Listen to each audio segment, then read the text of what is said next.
What's up, guys? Back with a new video, and today I have an update about the James Harden trade. Some breaking news that they reported that Ben Simmons has been engaged. Well, the Sixers have engaged Ben Simmons in a deal, a potential deal with the Rockets.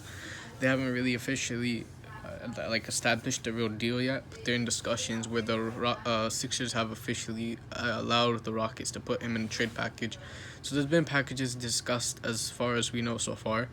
That Ben Simmons has been in a deal that the Rockets are willing to consider, but at the moment they're just going through different potential packages. Nothing's really materialized up to a point where they just gotta agree on it, but they're still exploring some deals. From what I'm hearing, that other teams around the league are also interested in the potential acquisition of James Harden, knowing his skill set, knowing his abilities. So got a really good, talented player.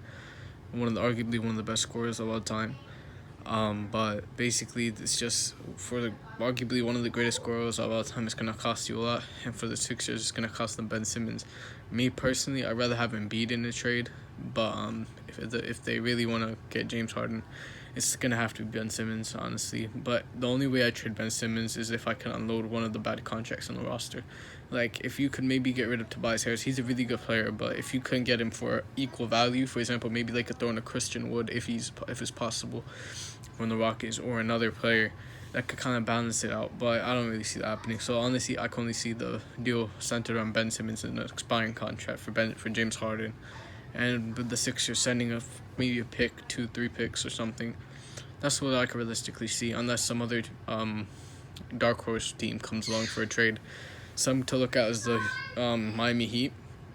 They just have to be willing to give up Tyler Hero. We'll see how that plays out, along with other assets, obviously, because they don't have really the talent of the rosters. Like